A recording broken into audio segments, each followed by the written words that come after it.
మూసీ సుందరీకరణ, మెట్రో విస్తరణ, అంతర్గత రోడ్ల నిర్మాణం, హైడ్రాకు అండదండలు ఇలా చెప్పుకుంటూ వెళితే మహానగరం హైదరాబాద్ను విశ్వనగరంగా మార్చేందుకు బడ్జెట్లో భారీగా కేటాయింపులు చేసింది రేవంత్ సర్కార్.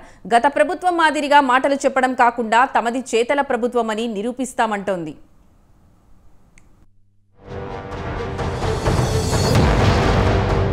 భాగ్యనగరం ఇతర మెట్రో సిటీల మాదిరిగానే మహానగరం మాత్రమే.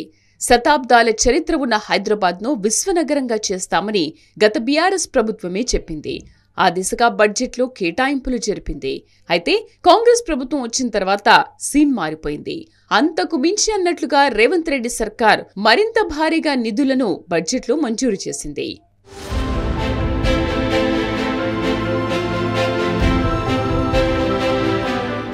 కోటి మందికి పైగా జనాభా, అది కూడా దేశవ్యాప్తంగా వివిధ రాష్ట్రాల నుంచి వచ్చిన వాళ్లు. హైఫై కల్చర్ తో కళకళ్లాడే ఈ సిటీని ఇలాగే ఉంచకుండా హైదరాబాద్ మహానగరాన్ని విశ్వనగరం చేస్తే మరింతగా అభివృద్ధి చెందుతుందని భావిస్తోంది రేవంత్ ప్రభుత్వం. ఇందులో భాగంగా తాజాగా ప్రవేశపెట్టిన పూర్తిస్థాయి రాష్ట్ర పద్దులో ఏకంగా 10,000 కోట్ల రూపాయలు కేటాయించింది.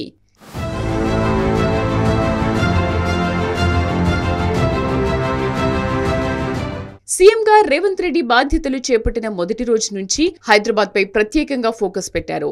గ్రేటర్ పరిధిలో పెద్ద ఎత్తున అభివృద్ధి కార్యక్రమాలు చేపడితే అందుకు తగ్గట్లుగానే రాష్ట్రం మొత్తానికి గ్రోత్ ఇంజిన్ గా ఉన్న హైదరాబాద్ ఆదాయం పెరుగుతుందని, రాష్ట్రం అభివృద్ధి చెందుతుందని గుర్తించారు.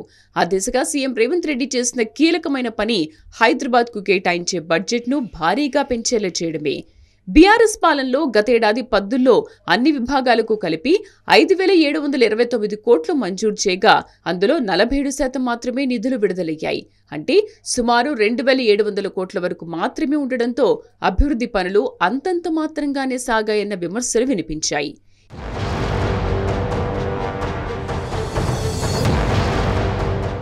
ఇవన్నీ గమనించే రేవంత్ ప్రభుత్వం అలాంటి వాటికి చోటు లేకుండా ఏకంగా గత ప్రభుత్వ బడ్జెట్ కు 2 కేటాయించేలా చూసింది. ఆర్థిక మంత్రి మల్లు భట్టి విక్రమార్క కేటాయించిన బడ్జెట్లో జీహెచ్ఎంసీకి 3,065 కోట్లు, జలమండలికి 3,385 కోట్లు, మెట్రోకు 1,100 కోట్లను పద్దులో ప్రతిపాదించారు. అత్యంత కీలకమైన రీజనల్ రింగ్ రోడ్డుకు 1,525 కోట్లు కేటాయించారు. కోటికి పైగా జనాభా గల నగరానికి పౌర సేవలను మరింత సమర్థవంతంగా అందించడంలో GHMC, HMDA, metro water works ప్రధాన పాత్ర నిర్వహిస్తాయి. వాటి సేవలను ప్రజలకు మరింత మెరుగ్గా అందించేందుకు జీహెచ్ఎంసీ పరిధిలో మౌలిక వసతుల కల్పనకు 3,065 కోట్ల రూపాయలు, హెచ్ఎండిఏ పరిధిలో మౌలిక వసతుల కల్పనకు 500 కోట్ల రూపాయలు, నగరానికి మంచినీటి మరియు డ్రైనేజ్ వ్యవస్థ మెరుగుపరచడానికి మెట్రో వాటర్ వర్క్స్కి 3,385 కోట్ల రూపాయలు ఈ బడ్జెట్లో ప్రతిపాదించాం. ఇవి కాకుండా హైడ్రాకి 200 కోట్లు, ఎయిర్పోర్ట్ వరకు మెట్రో విస్తరణకు 100 కోట్లు, ఔటర్ రింగ్ రోడ్డు కొరకు 200 కోట్లు, హైదరాబాద్ మెట్రో రైలు ప్రాజెక్టుకు 500 కోట్లు, పాత నగరానికి మెట్రో విస్తరణకి 500 కోట్లు, multi modal suburban rail transport system కొరకు 50 కోట్లు, మూసీ రివర్ ప్రాజెక్టు కొరకు 1,500 కోట్ల రూపాయలు ప్రతిపాదించాం. నగరాభివృద్ధికి ఎన్నడూ లేని విధంగా భారీ ఎత్తున 10,000 కోట్ల రూపాయలు ఈ బడ్జెట్లో ప్రతిపాదిస్తున్నాం. ముఖ్యమంత్రి రేవంత్ రెడ్డి అత్యంత ప్రతిష్టాత్మకంగా భావిస్తున్న మూసీ సుందరీకరణకు ఈ బడ్జెట్లో 1,500 కోట్లు కేటాయించారు. వీటితో మూసీ వెంట ఉన్న ఆక్రమణదారులకు అవసరమైతే నష్టపరిహారం ఇవ్వడానికి ఈ నిధులను ఉపయోగించే అవకాశం ఉంది. సుందరీకరణ పనులు ప్రారంభం కానున్నాయి. మూసీ నది ప్రక్షాళన, మూసీ రివర్ ఫ్రంట్ డెవలప్మెంట్ ప్రాజెక్టుకు మా ప్రభుత్వానికి అత్యంత ప్రాధాన్యం. ఈ ప్రాజెక్టులో భాగంగా మూసీ నది తీర ప్రాంత పర్యావరణ వ్యవస్థను పునరుద్ధరించాలని భావిస్తున్నాం. ఈ ప్రాజెక్టు వల్ల సుమారు 110 చదరపు కిలోమీటర్ల పట్టణ ప్రాంతం పునర్జీవనం చెందుతుంది.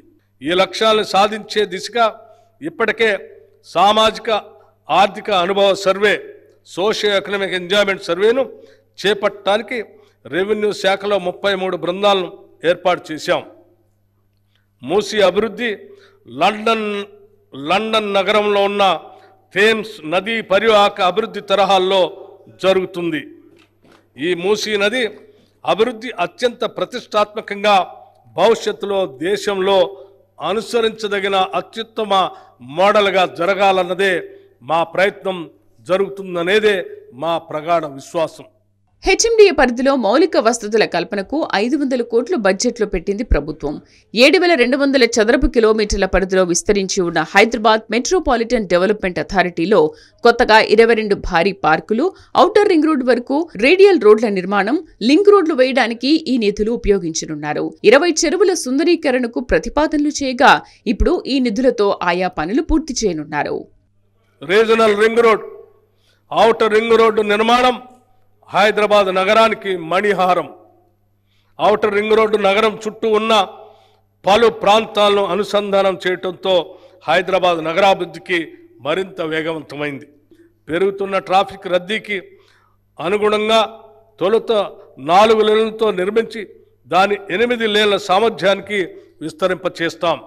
ఈ ప్రాజెక్టు వల్ల ఓఆర్ఆర్కు మరియు త్రిబుల్-ఆర్కు మధ్య పలు పరిశ్రమలు, వాణిజ్య సేవలు, రవాణా పార్కులు మొదలైనవి అభివృద్ధి చెందుతాయి. ప్రాథమిక అంచనాల ప్రకారం త్రిబుల్-ఆర్ ఉత్తర ప్రాంతం అభివృద్ధికి 13,522 కోట్ల రూపాయలు, దక్షిణ ప్రాంత అభివృద్ధికి 12,980 కోట్ల రూపాయలు ఖర్చు అవుతుంది. దీనికోసం ఈ బడ్జెట్లో 1,525 కోట్ల రూపాయలు ప్రతిపాదిస్తున్నాం. నగర పరిధిలోని గృహజ్యోతి పథకంలో 0 విద్యుత్ బిల్లుల జారీకి ఏడాదిలో 360 కోట్ల వరకు వ్యయం చేయనుంది ప్రభుత్వం.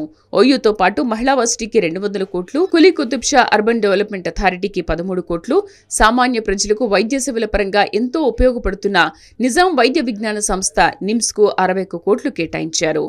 గృహజ్యోతి పథకం అల్పాదాయ వర్గాల వారి ఇళ్లలో చీకట్లను పాలదోలి కాంతులు నింపాలనే సత్సంకల్పంతో మెరుపు లాంటి ఆలోచనలతో వెలిగిన దీపం గృహజ్యోతి పథకం.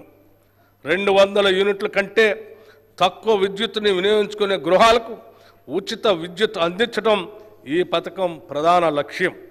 ఈ పథకం కింద అర్హులైన లబ్ధిదారులకి డిస్కంలు 0 బిల్లులు అంటే 0 బిల్లులు జారీ చేస్తాయి. ప్రభుత్వం ఈ బిల్లుల మొత్తం ఛార్జీల్ని డిస్కంలకి చెల్లిస్తుంది. మార్చి 1వ తేదీ నుండి 2024 నుండి గృహజ్యోతి 0 బిల్లులు జారీ ప్రారంభమైంది.